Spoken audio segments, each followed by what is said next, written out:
Welcome to the Money Manifestation Mastery Podcast with your host, Lara Waldman, where we talk all things money. Big money, big purpose, big power. Waking up your wealth for heart-centered business owners and entrepreneurs.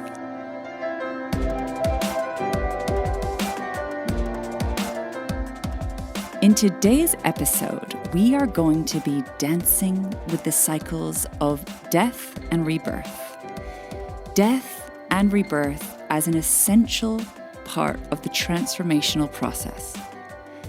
Dying to the old to welcome in the new. For you to create wealth in your life, in all areas of your life, aligned with your heart, body, and soul. Integrated wealth requires you to die a lot of deaths and to be reborn time and time again. And I want to share with you how this process works and how to help you feel safe and secure with this natural process of transformation. Let's dive in.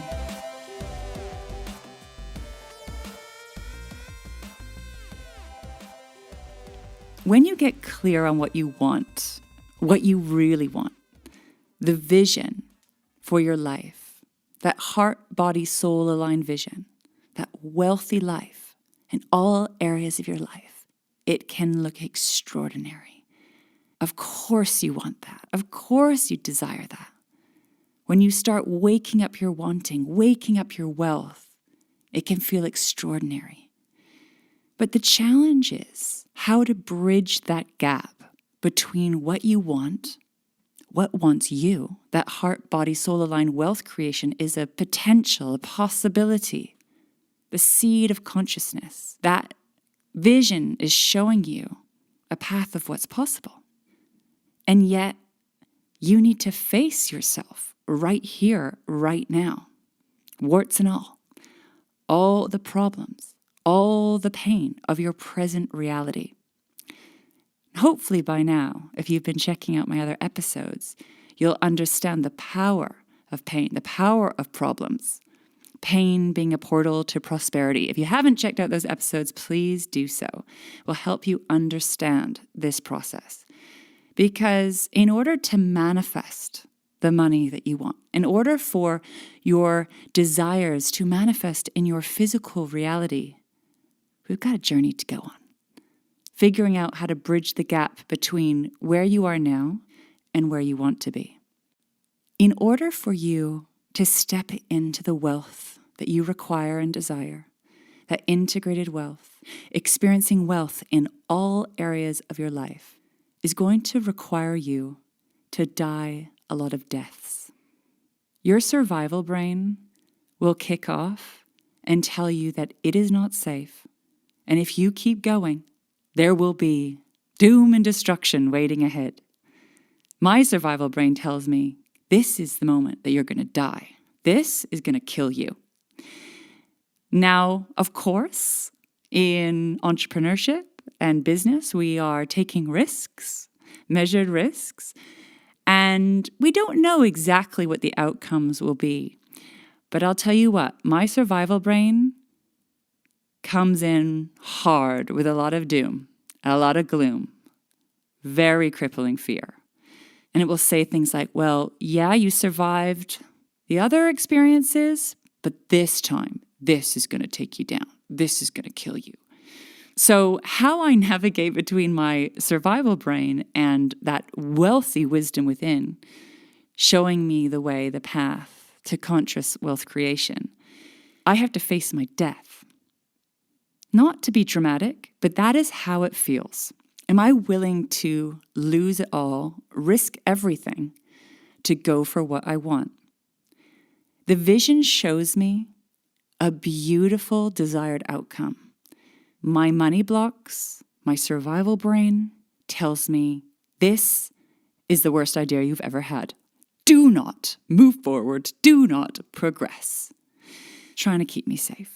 But what I've realized, facing this over and over and over again, one sometimes very small and painful and slow step at a time, I've realized, because I'm still alive in this body at this time, that it's not so much a physical death that I was experiencing, but a death of sorts, a death of an identity, a death of a perspective, a death of a point of view, a death of a story, a death of a dynamic, sometimes a death of a relationship, but more often than not, a death of a relationship dynamic with myself and with life.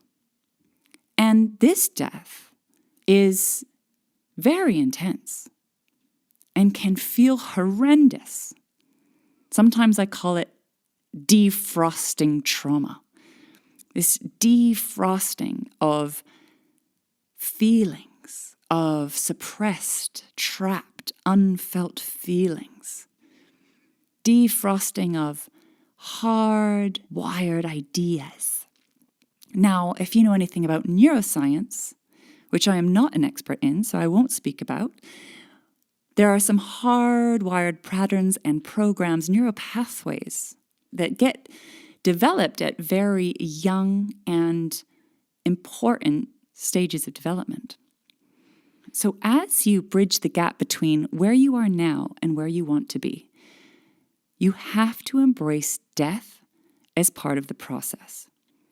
Not your physical death necessarily, but a death of an aspect of yourself, an ego death, an identity death, a death of a way of doing things. And that can feel immensely stressful and confronting. So one of the practices that I've done to help myself with this is to surrender to death, because my body is fighting for survival. My brain is saying, danger, danger, cling on, run faster, push harder, run away, hide. Very dramatic inside my brain sometimes. All the stories, all the agitation, firing off. Wow, how dramatic. It is quite extraordinary. And I've learned over time to decipher fact from fiction and to look at the story. What is the story my brain's telling me right now? Fact versus fiction. That can take some work. But what I have found is if I go to embracing death, to accepting the fact that I am going to die, this helps to dismantle this survival brain. Newsflash, you are going to die. It is the one absolute guarantee. And yet it's the one thing that we do everything to avoid, to pretend is not going to happen until we start getting older and having to face it.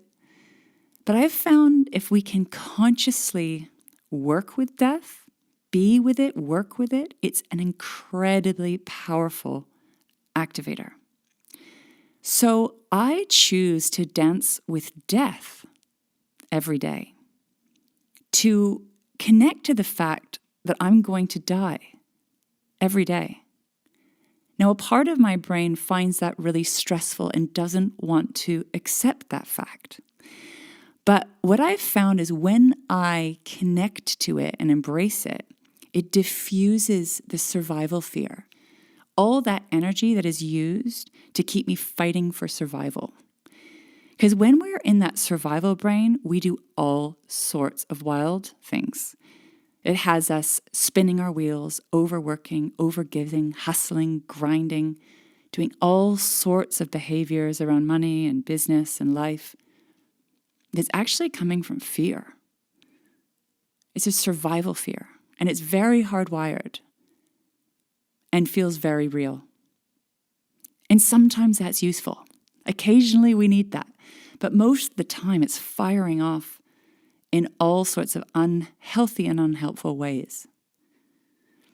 So I pull the floor out from under my survival brain that's using a lot of mental energy, emotional energy, and physical energy telling me stories, trying to stop me in my tracks, which keeps me avoiding or buffering or doing all sorts of unhelpful habits of behavior and face the thing that I'm most scared of.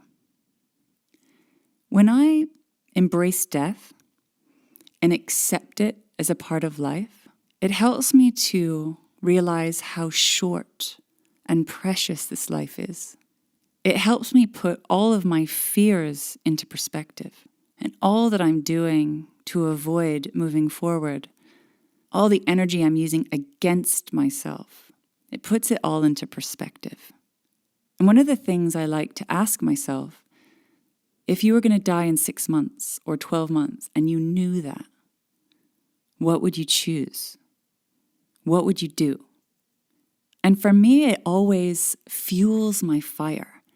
That thing that I've been absolutely terrified to do, to put myself out there, goes away. And I get this surge of creativity, this surge of power, this surge of courage, this surge of inspiration that is my life force energy, wanting to live, to be expressed, to be realized, to be shared, that wants to create, contribute, connect.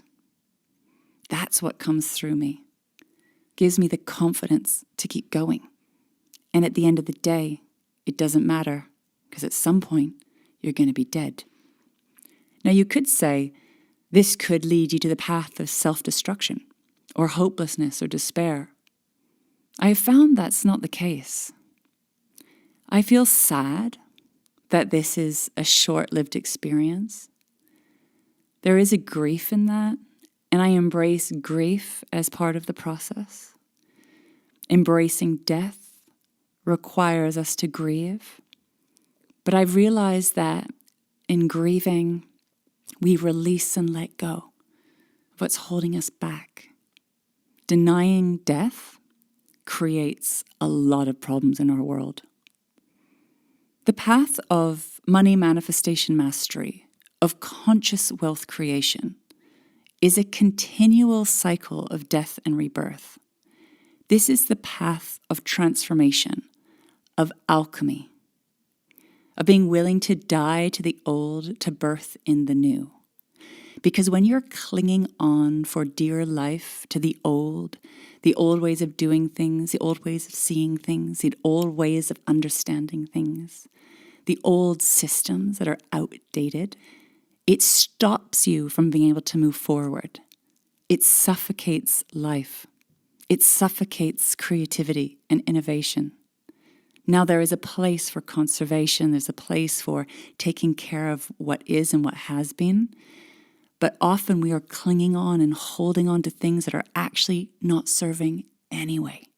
And this is why you need to do a deep dive within and use your discernment. Find that wealthy wisdom within to ask, what am I clinging onto for dear life? What is this thing that I don't want to let go of?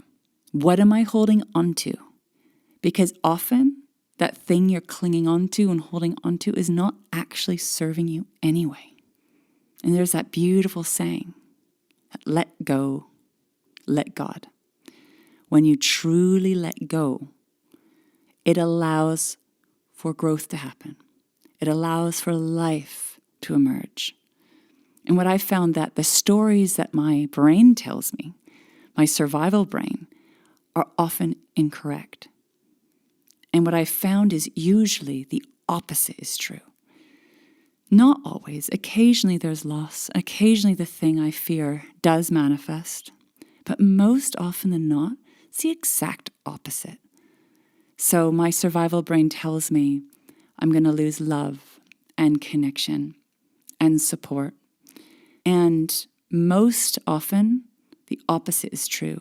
Deeper connection, deeper intimacy, deeper love. A richer, deeper experience of being alive in a human body at this time on this planet.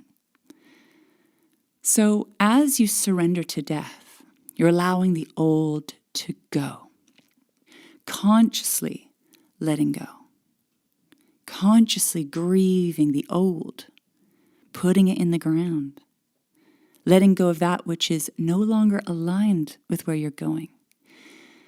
I love to honor what's been, the good and the bad, the light and the dark, and say thank you. Honoring your life, honoring what was, because you wouldn't be where you are now if it wasn't for that, but not clinging on to it either, allowing it to go, trusting in its life cycle. And then allowing it to burn to the ground, putting it to bed. And then you enter a void space, the void space of the in-between. And the void is where creation happens, the place of the unknown, the in-between. And this space is immensely stressful for our brains. Our brains do not like the unknown.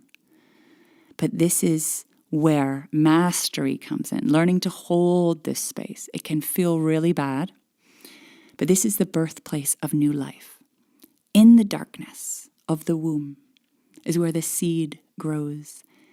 In the darkness of the earth is where the seed grows. In the darkness is where life comes to life. And so embracing death is embracing the darkness and learning how to dance with it, understanding that where there's death, there is always rebirth. Where there is loss, there is always gain. So in order to gain, you need to let go.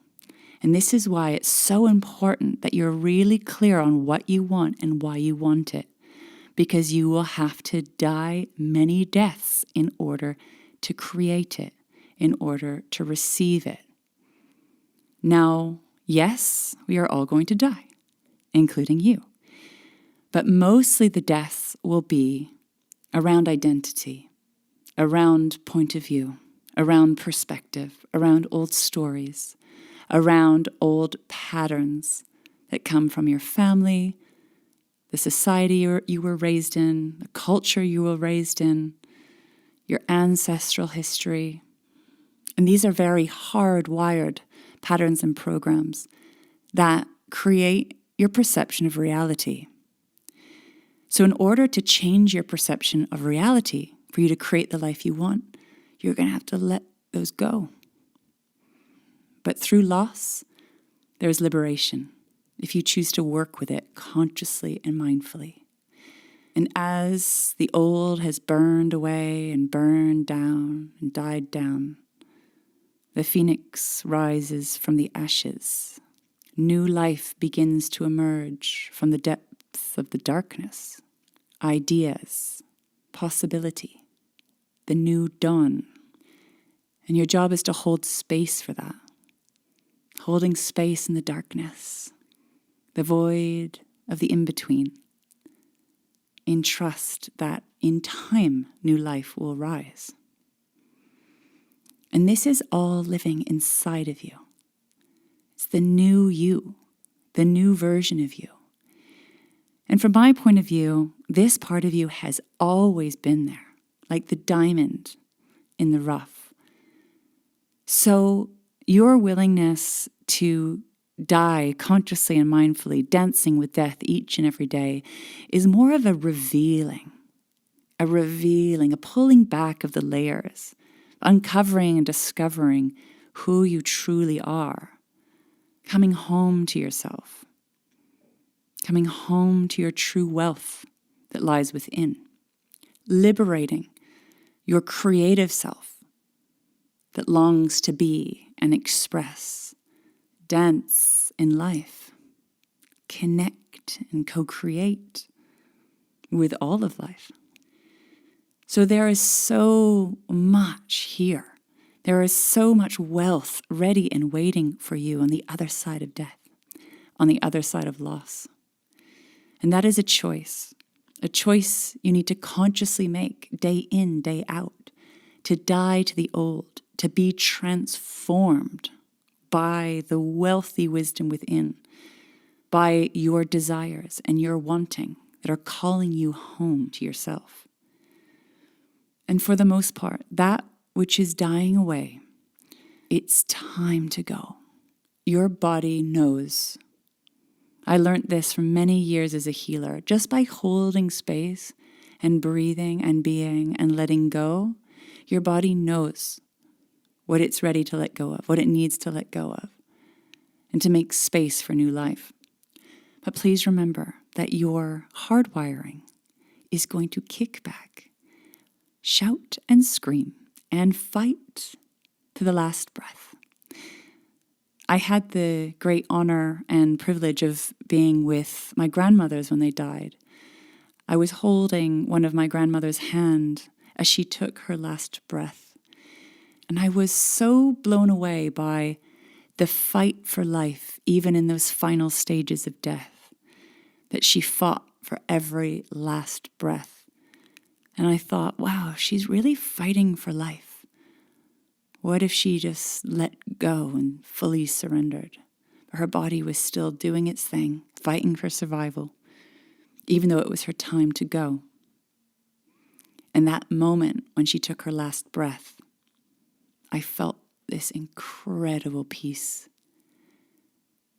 fill the room. It was profound and beautiful. I was 16 years old. And I've never forgotten that, how much we fight for survival, even when it's time to go. So a part of you is going to fight to cling on, hold on to the old ways, and that part is going to be loud. Human beings really struggle with change. We really struggle with the unknown. We really struggle to let go. And yet, it's really important that we use our discernment to get clear on what are we fighting for? What are we fighting to hold on to? Is this actually serving me? Is this actually what I want? Or is these false ideas, false identity that weren't even mine to begin with? Who am I? And what do I want? What do I really want?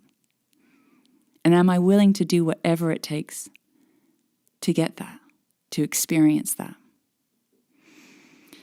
And on my journey, I was absolutely convinced that if I followed what I wanted, what I desired, my vision, that utter devastation and destruction would follow. It was immensely scary.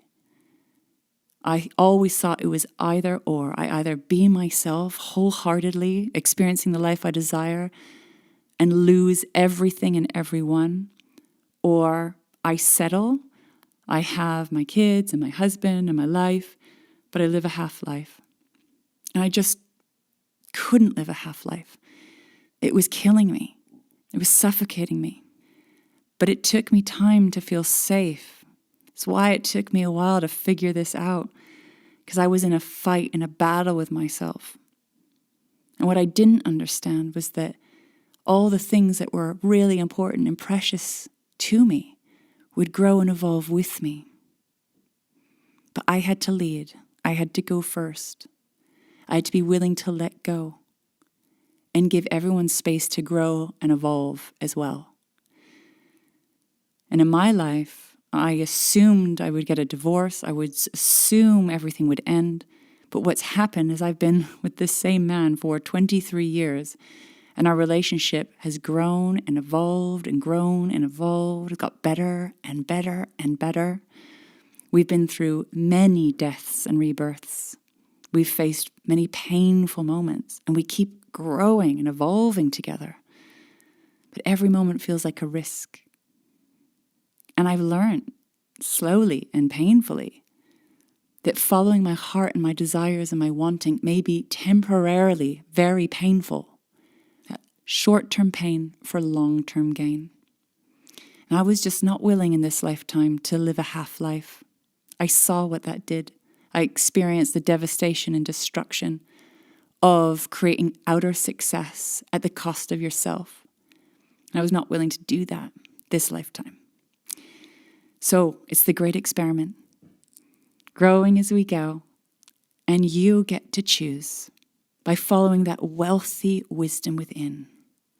Your wound is inspiring you into wealth creation, that wild wisdom within that understands the cycles of death and rebirth. It's part of life. It's part of the journey of evolution, of transformation. It's aligned with nature and cycles. We have spring and summer and fall and winter. There are natural death and rebirth cycles all throughout nature. We just fight it. So, here's to embracing the death and rebirth cycles consciously and mindfully as part of the wild and wonderful journey to wealth creation. It is a great pleasure to share the deepest depths of this work with you, and I would absolutely love to hear what is landing for you, what you're currently facing, what you're currently clinging on to dear life to, what you're absolutely terrified of letting go of, and what is calling you forth. And remember that you can take your time, listen deeply, because there's a lot of stories, there's a lot to unpick. One step, one breath at a time. There isn't a rush, just breathe, and stay present. Surrender, let go, allow, and hold that space for the mystical, the magical, the great unknown that is ready and waiting to be realized through you and for you. Thank you for joining me, dancing with the cycles of death and rebirth. What a beautiful deep dive together today. I would love to hear from you. What is alive? What is coming alive for you? What is dying away? What are you currently facing on the journey of transformation? I would love to hear. So I invite you to come to my website, larawaldman.com. You can reach out to me there, send me a message. And if you would like to dive even deeper into this work, to be held in a safe space for the death and rebirth cycles, bridging the gap between where you are now and where you want to be, you are invited to join me for the upcoming Living Abundance Wealth Retreat. This is a free online deep diving event for big-hearted entrepreneurs and business owners ready to step into the next level of heart, body, soul aligned wealth creation. You are here to make waves in this world, and we're here to support you to do so. So click on the link below, sign up, book your free place, and I look forward to deep diving with you again very soon.